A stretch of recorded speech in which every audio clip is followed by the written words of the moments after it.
നമസ്കാരം, എൻ്റെ പേര് ശ്രീറാം. നമ്മൾ ഇന്നിവിടെ നോക്കാൻ പോകുന്നത് ഇന്ന് നടന്ന LP സ്കൂൾ അസിസ്റ്റൻ്റ് പരീക്ഷയുണ്ട്, LPS. ആ ഒരു പരീക്ഷയുടെ ഒരു അനാലിസിസാണ് ഈ ഒരു വീഡിയോയിലൂടെ നമ്മൾ ചെയ്യാനായിട്ട് ഉദ്ദേശിക്കുന്നത്. അപ്പോൾ ഏതൊരു പരീക്ഷ കഴിഞ്ഞാലും ആ പരീക്ഷയുടെ ചോദ്യപേപ്പർ എന്ന് പറയുന്നത് ഉടൻ തന്നെ എന്ത് ചെയ്യുന്നു, സമൂഹ മാധ്യമങ്ങളിൽ വ്യാപകമായിട്ട് വരും. അപ്പോൾ പഠിച്ചുകൊണ്ടിരിക്കുന്ന, പരീക്ഷ എഴുതുവാനായിട്ട് താല്പര്യപ്പെട്ടുകൊണ്ടിരിക്കുന്ന, ചോദ്യങ്ങൾ എവിടെ എന്ന ആകാംക്ഷയോടുകൂടി കാത്തിരിക്കുന്ന, പരീക്ഷയ്ക്ക് തയ്യാറെടുത്തുകൊണ്ടിരിക്കുന്ന സുഹൃത്തുക്കൾ എന്ത് ചെയ്യുന്നു, ഈ പരീക്ഷ അങ്ങോട്ട് എഴുതുമ്പോൾ അവരുടെ നിലവാരം വ്യത്യസ്തമായിരിക്കും. അപ്പോൾ അവർ നോക്കുമ്പോൾ അവർ ഒഴിവാക്കാൻ ചാൻസുള്ള മേഖല എന്ന് വെച്ചാൽ ഈ ഒരു സൈക്കോളജി എന്ന് പറയുന്ന 20 മാർക്കിൻ്റെ ഏരിയ അവരും ഒഴിവാക്കി ബാക്കി general knowledge, general science, maths, English, Malayalam. ഇതിൽ മലയാളത്തിൽ കുറച്ച് സമൂഹശാസ്ത്രം അങ്ങനെയുള്ള കുറച്ച് കാര്യങ്ങൾ കയറി വരുന്നുണ്ടെങ്കിലും അവർ എന്തെഴുതും, ഈ പറയുന്ന GK തൊട്ട് മലയാളം വരെയുള്ള സയൻസും മാത്സും ഇംഗ്ലീഷും മലയാളം ഉൾപ്പെടെയുള്ള ആ 80 മാർക്ക് വെച്ച് അവരെന്ത് ചെയ്യുന്നു, ഒരു പരീക്ഷ നടത്തിയിട്ട് അവരുടേതായൊരു മാർക്ക് അവർ നോക്കിയിട്ട് അവരെന്ത് ചെയ്യുന്നു, അവരൊരു നിലവാരം അങ്ങ് പ്രഖ്യാപിക്കും. അതാണ് സാധാരണഗതിയിൽ കണ്ടുവരുന്നത്. അപ്പോൾ നോക്കുമ്പോൾ സൈക്കോളജി അവർ ഒഴിവാക്കി കഴിഞ്ഞിട്ട് ബാക്കി മാർക്കിൻ്റെ മേഖലകളൊക്കെ അവർ നോക്കുമ്പോൾ അവർക്ക് കിട്ടുന്ന മാർക്ക് ഈ പരീക്ഷ എഴുതിയ ആൾക്ക് കിട്ടുന്ന മാർക്ക് പോലെ ആയിരിക്കില്ല, ഒരല്പം കൂടുതലൊക്കെ ചിലപ്പോൾ കിട്ടിയെന്നൊക്കെ ഇരിക്കും. അതായത് ഇപ്പോൾ ഈ പരീക്ഷ എന്ന് പറയുന്നത് ആർക്ക് വേണ്ടി നടന്നതാണെന്ന് നമുക്കറിയാം. +2 അടിസ്ഥാന യോഗ്യതയായിട്ടുള്ള, ഇപ്പോൾ DED എന്ന പേരിൽ അറിയപ്പെടുന്ന, മുൻപ് TTC എന്ന പേരിൽ അറിയപ്പെട്ടിരുന്ന ഒരു കോഴ്സ് എടുത്ത് പഠിച്ചിട്ട് KTET എന്ന് പറയുന്നൊരു പരീക്ഷ എഴുതി പാസ്സായിട്ടുള്ള ആളുകൾ മാത്രം എഴുതുന്ന ഒരു പരീക്ഷയാണിത്. അപ്പോൾ അവർ നല്ല രീതിയിൽ പഠിച്ചുകൊണ്ടിരിക്കുന്ന ആൾക്കാരാണ്, അവരുടെ വിഷയവുമായി ബന്ധപ്പെട്ട് പഠനം നടത്തുന്ന ആൾക്കാരാണ്. പക്ഷേ സാധാരണഗതിയിൽ PSCയുടെ ജോലി നേടുക എന്നതൊരു തൊഴിൽ പോലെ കണക്കാക്കി പഠിക്കുന്ന ആളുകളെപ്പോലെ അത്രയ്ക്ക് ഗഹനമായ രീതിയിൽ പഠനം നടത്തിക്കൊണ്ടിരിക്കുന്ന ആൾക്കാരാണോ എന്ന് ചോദിച്ചാൽ പൊതുവേ അല്ലായിരിക്കാം. എന്നാലും ഈ ഒരു വിഭാഗത്തിൽ നിന്ന് തന്നെ UP പരീക്ഷ എഴുതിയ ആൾക്കാരുണ്ടെങ്കിൽ അവർക്ക് കുറച്ച് അഡ്വാൻറ്റേജ് കിട്ടുന്ന തരത്തിലുള്ള ചോദ്യങ്ങളുമായിരുന്നു ഇതെന്ന് നമുക്ക് പറയേണ്ടതായിട്ട് വരും. അപ്പോൾ നമ്മൾ 2 രീതിയിലാണ് ഇവിടെ കാര്യങ്ങൾ അവതരിപ്പിക്കാനായിട്ട് പോകുന്നത്.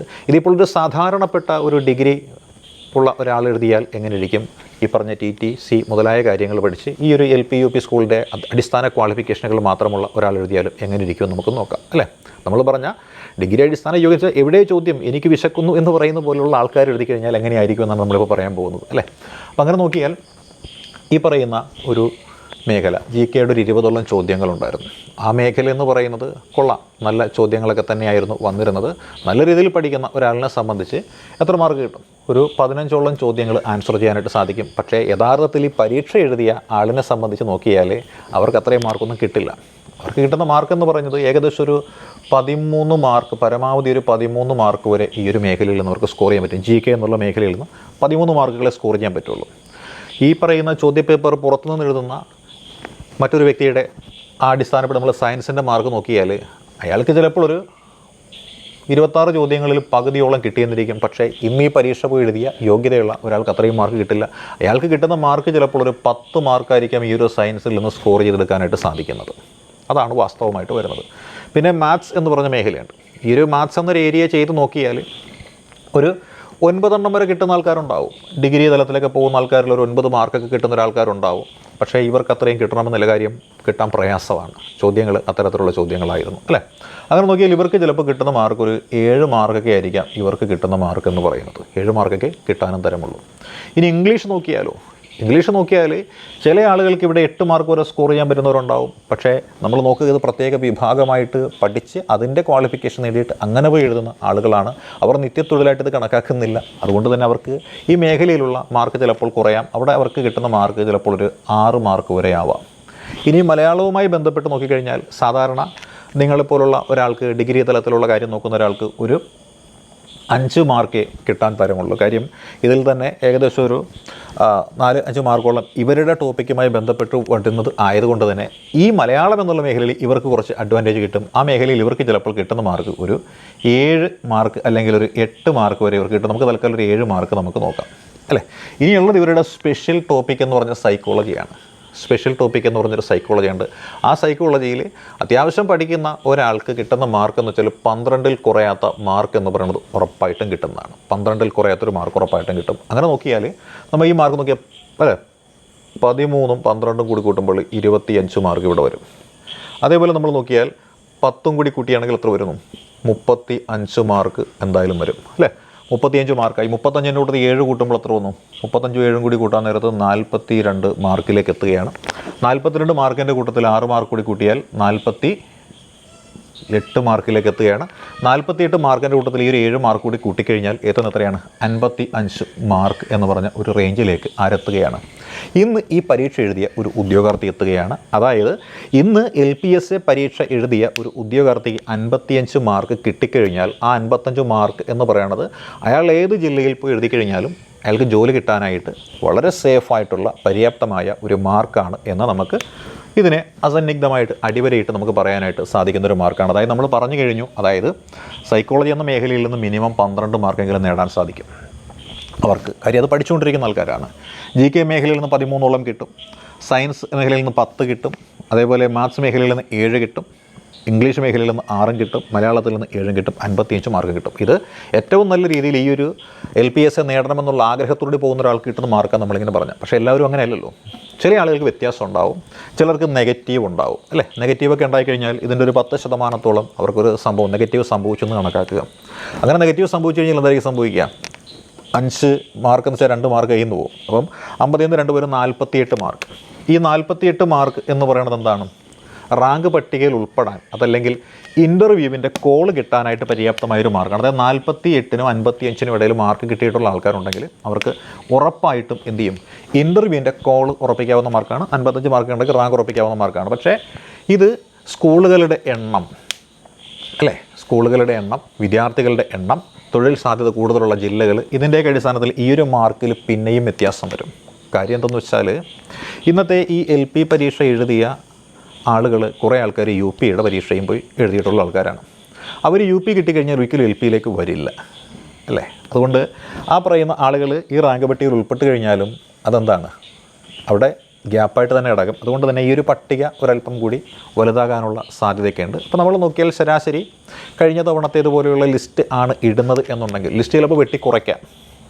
വെട്ടിക്കുറച്ച് കഴിഞ്ഞാൽ നമ്മൾ ഈ പറയുന്നൊന്നും ആയിരിക്കത്തില്ല. വെട്ടിക്കുറച്ച് കഴിഞ്ഞാൽ ഈ പറഞ്ഞ മാർക്കിനിടയിൽ നേടിയ ആളുകൾക്ക് മാത്രമേ സാധ്യത കാണുള്ളൂ. 48നും 55നും ഇടയിലും മാർക്ക് നേടിയ ആളുകൾക്ക് മാത്രമേ ലിസ്റ്റ് ചുരുക്കി കഴിഞ്ഞാൽ സാധ്യത കാണുകയുള്ളൂ. അപ്പോൾ നമ്മൾ നോക്കിയാൽ ഈ ഓരോ മേഖലകളുണ്ട്. അപ്പോൾ നമ്മൾ നോക്കിയാൽ സ്കൂളുകൾ പൊതുവെ കൂടുതലുള്ളത്, സർക്കാർ സ്കൂളുകൾ പൊതുവിദ്യാഭ്യാസ മാധ്യമമായിട്ട് ജനങ്ങൾ കൂടുതൽ തിരഞ്ഞെടുത്തിരിക്കുന്ന ആ ഒരു ഏരിയയൊക്കെ നമ്മൾ നോക്കിയാൽ ഇപ്പോൾ തിരുവനന്തപുരം സർക്കാർ ഉദ്യോഗസ്ഥന്മാരുടെ കേന്ദ്രമാണ്. സർക്കാർ സ്കൂളുകളും അവിടെ കൂടുതലുണ്ട്, നിലവാരമുള്ള സ്കൂളുകളൊക്കെയാണ്. അതുപോലെ തന്നെ കൊല്ലം, തിരുവനന്തപുരം, കൊല്ലത്തിനെ നമ്മൾ നോക്കുന്നത് സ്കൂളുകളുടെ സ്റ്റാൻഡേർഡ് അടിസ്ഥാനപ്പെടുത്തിയല്ല, അവിടെ പഠിക്കുന്ന മത്സരാർത്ഥികളുടെ എണ്ണം എന്ന് പറയുന്നത് കൂടുതലായിട്ടുണ്ടാകും. അതാണ് കാരണം.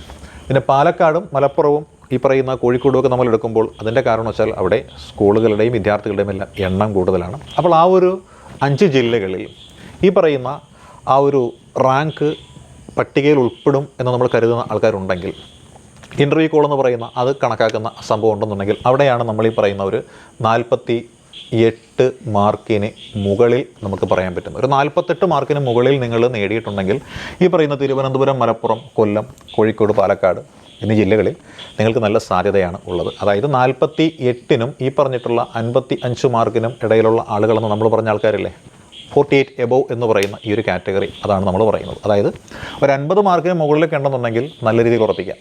പരമാവധി ചിലപ്പോൾ 48 വരെ താഴാം. ഈ ജില്ലകളിലെ കട്ട് ഓഫ് പരമാവധി 48 വരെ താഴാം. ഇനി കൂടുതലാണെന്നുണ്ടെങ്കിൽ മാക്സിമം പോയി കഴിഞ്ഞാൽ 55. അതൊക്കെ ഉണ്ടെങ്കിൽ ജോലി ഉറപ്പ്, ഇൻ്റർവ്യൂവിനുള്ള കോൾ കിട്ടിയാൽ ഉറപ്പിക്കാൻ ജോലി നമുക്ക്. അപ്പോൾ 50ന് മുകളിൽ മാർക്ക് 48 വരെ താഴാം എന്നാണ് നമ്മൾ പറഞ്ഞിരിക്കുന്നത്. ഏതൊക്കെ ജില്ലകൾ? തിരുവനന്തപുരം, മലപ്പുറം, കൊല്ലം, കോഴിക്കോട്, പാലക്കാട്. 48 വരെ വേണമെങ്കിൽ താഴാം, മാക്സിമം പോയാൽ 55 വരെ ഉയരാം. എങ്ങനെയാണെങ്കിൽ ലിസ്റ്റ് പരമാവധി ചുരുക്കി കഴിഞ്ഞാൽ കഴിഞ്ഞ തവണത്തെ എടുത്ത അത്രയും ആൾക്കാരെ എടുത്തില്ല എന്നുണ്ടെങ്കിൽ, അതിൻ്റെ പകുതി പോലും എടുത്തില്ല എന്നുണ്ടെങ്കിൽ ഇങ്ങനെ മാർക്കിൽ വ്യത്യാസം വരാം. ഇനി അടുത്ത ഏരിയ നമ്മൾ നോക്കിയാൽ അത് ആലപ്പുഴ, തൃശ്ശൂർ, അല്ലെ? ആലപ്പുഴ, തൃശ്ശൂർ, കോട്ടയം, കണ്ണൂർ, എറണാകുളം എങ്ങനെയുള്ള ജില്ലകളാണെന്ന് നോക്കിക്കഴിയുകയാണെന്നുണ്ടെങ്കിൽ എങ്ങനെ നമുക്ക് മനസ്സിലാക്കാൻ പറ്റും എന്താണ്? തീരദേശ ജില്ലകളാണ്, അല്ല? തീരദേശ ജില്ലകളായിട്ടുള്ളത്. ഇതിൽ കോട്ടയം മാത്രമേ മലമ്പ്രദേശത്തുള്ളതുള്ളൂ. ബാക്കി കണ്ണൂരും, തൃശ്ശൂരും, ആലപ്പുഴയും, എറണാകുളം എല്ലാം തീരദേശ ജില്ലകളാണ്. താരതമ്യേന പ്രൈവറ്റ് സ്കൂളുകളുടെ എണ്ണം ക്രമാതീതമായിട്ടുള്ള ഏരിയയുമാണ്, അല്ലെ? കോട്ടയമൊക്കെ വെച്ചാൽ പ്രൈവറ്റ് സ്കൂളുകളുടെയൊക്കെ എണ്ണം വളരെ കൂടുതലാണ്. ആലപ്പുഴയിലും എന്താണ്? വളരെ കൂടുതലാണ്. തൃശ്ശൂരിലും അതുപോലെ തന്നെ കണ്ണൂരിലും എറണാകുളത്തുമൊക്കെ പ്രൈവറ്റ് സ്കൂളുകളാണ് കൂടുതലായിട്ടുള്ളത്. അതുകൊണ്ട് തന്നെ ഈ ജില്ലകളിൽ വേക്കൻസി എന്ന് പറയുന്നത് പൊതുവെ കുറവായിരിക്കും. അതുകൊണ്ട് ആ വേക്കൻസി കുറവാണ് എന്ന് വന്നു കഴിഞ്ഞാൽ ഇവിടെ അപ്ലൈ ചെയ്യുന്ന ആൾക്കാർ എന്ന് പറയുന്ന ആൾക്കാരുടെ എണ്ണത്തിലും ഒരു കുറവുണ്ടാവും. കൂടുതൽ പഠിക്കുന്ന, ജോലി വേണമെന്ന് ആഗ്രഹിച്ച് പഠിക്കുന്ന ആൾക്കാർ അന്യ ജില്ലകൾ സെലക്ട് ചെയ്ത്, നമ്മൾ നേരത്തെ പറഞ്ഞ ഫസ്റ്റ് കാറ്റഗറി ജില്ലകളുണ്ടല്ലോ, അങ്ങോട്ടേക്ക് പോയി പരീക്ഷ എഴുതും. അപ്പോൾ അവിടെ മത്സരം കൂടും, ഇവിടെ ഒരല്പം കുറയും. അങ്ങനെ കുറയുന്ന സാഹചര്യമുള്ളതുകൊണ്ട് ഈ ഒരു ജില്ലകളിലെ കട്ട് ഓഫ് നിലവാരം എന്ന് പറയുന്നത് ഒരല്പം മാർക്ക് ഇടിഞ്ഞു വരാനായിട്ടുള്ള സാധ്യതയാണ്. അതായത് ഈ ജില്ലകളിൽ നമ്മൾ പ്രതീക്ഷിക്കുന്ന മാർക്ക് എന്ന് പറയുന്നത് ഒരു 45-നും 50-നും ഇടയിലുള്ള ഒരു മാർക്ക് നമുക്ക് ഈ ജില്ലകളിൽ പ്രതീക്ഷിക്കാം. ഏതൊക്കെ? ആലപ്പുഴ, തൃശ്ശൂർ, കോട്ടയം, കണ്ണൂർ, എറണാകുളം എന്നീ ജില്ലകളിൽ ഈ ഒരു മാർക്ക് നമുക്ക് പ്രതീക്ഷിക്കാവുന്ന ഒരു 45-നും 50-നും ഇടയിലുള്ള മാർക്ക് നമുക്ക് പ്രതീക്ഷിക്കാവുന്ന മാർക്കുകളാണ്. ഇനി അടുത്ത ഏരിയ നമ്മൾ നോക്കിയാലോ, മലമ്പ്രദേശങ്ങളായിട്ടുള്ള ഏരിയയാണ്. അതായത് റിമോട്ട് ഏരിയാസ് എന്ന് പറയുന്നതാണ്. അവിടെ സർക്കാർ സ്കൂളുകൾ വളരെ കൂടുതലാണ്, അല്ലേ? ആണോ? സർക്കാർ സ്കൂളുകളുണ്ട് റിമോട്ട് ഏരിയാസിൽ. എത്തിപ്പെടാൻ പ്രയാസമുള്ള ഏരിയയൊക്കെ സർക്കാർ സ്കൂളുകൾ അവിടെ ഉണ്ടാവും, അല്ലേ? വയനാട്, ഇടുക്കി, കോഴിക്കോട്. അപ്പോൾ ഈ ഒരു മേഖലകളിലോട്ടൊക്കെ ചെന്ന് കഴിഞ്ഞാൽ പെട്ടുപോകുമെന്ന് അറിയുന്ന ആൾക്കാരെ കൂടുതലുള്ളത്, അല്ലേ? ഈ ഗതാഗത സൗകര്യമൊക്കെ വളരെ കുറവൊക്കെ, അങ്ങനെയൊക്കെയുള്ള ചിന്തകളൊക്കെ ഉള്ളതുകൊണ്ട് ഒരുപാട് ഇതായിട്ടുള്ള ആളുകൾ എന്ത് ചെയ്യില്ല, ആ ഒരു ഏരിയ തിരഞ്ഞെടുക്കില്ല. റിസ്ക് ഫാക്ടറുണ്ട്. അതുകൊണ്ട് തന്നെ അതേ ജില്ലകളിൽ തന്നെയുള്ള ആളുകൾക്ക് വളരെ സാധ്യത കൂടുതലാണ്. അതുകൊണ്ട് തന്നെ വീണ്ടും മറ്റൊരു കാര്യം കൂടി അറിയണം, അതായത് ഈ ജോലി എവിടെയായാലും കുഴപ്പമില്ല, കിട്ടിയേ പറ്റുമെന്ന രീതിയിൽ പോകുന്ന ആൾക്കാരും കാണും. അതുകൊണ്ട് കോമ്പറ്റീഷൻ എന്ന് പറയുന്നത് താരതമ്യേന ഇവിടെ ഒരല്പം കുറവാണെന്നുണ്ടെങ്കിലും നിയമനം എന്ന് പറയുന്നത് റാങ്ക് പട്ടികയിൽ വന്നു കഴിഞ്ഞാൽ ഉറപ്പായിട്ടും കിട്ടും എന്നുള്ളതുകൊണ്ടും ഈ ഏരിയയിലുള്ള കട്ട് ഓഫ് മാർക്കും നമ്മൾ നേരത്തെ പറഞ്ഞു പറഞ്ഞതായിരിക്കും ഒട്ടും താഴുകയില്ല. ഏകദേശം ഒരു 43-നും ഒരു 48-നും ഇടയിലുള്ള മാർക്കായിരിക്കാം ഈ പറയുന്ന പത്തനംതിട്ട, വയനാട്, ഇടുക്കി, കാസർഗോഡ് എന്നീ ജില്ലകളിലുള്ളത്. അപ്പോൾ ഇതാണ് ബാസിസ് അക്കാഡമിക്ക് ഇന്ന് നടന്ന LPSA പരീക്ഷയുമായി ബന്ധപ്പെട്ടുള്ള ആ ഒരു എക്സാം അനാലിസിസ് എന്ന രീതിയിൽ പറയാൻ പറ്റുക. നമ്മുടെ അനാലിസിസ് താമസിക്കുന്നതിൻ്റെ പ്രധാനപ്പെട്ട കാരണം എൻ്റെ ജോലി കഴിഞ്ഞതിന് ശേഷം, ഇവിടെ വന്നതിന് ശേഷം മാത്രമാണ് എനിക്ക് നിങ്ങളുടെ ഈ ഒരു ക്വസ്റ്റ്യൻ പേപ്പർ ചെയ്ത് നോക്കുവാൻ സാധിക്കുന്നത്. അതിനിടയ്ക്ക് കമ്മിറ്റഡ് ആയിട്ടുള്ള കുറച്ച് ക്ലാസ്സുകളൊക്കെ ഉണ്ട്. അതൊക്കെ കഴിഞ്ഞതിന് ശേഷം ഈ ഒരു രാത്രി സമയത്ത് ഫ്രീ ആകുന്ന ടൈമിലാണ് നമുക്കിത് കൃത്യമായിട്ട് ചെയ്യാനായിട്ട് സാധിക്കുന്നത്.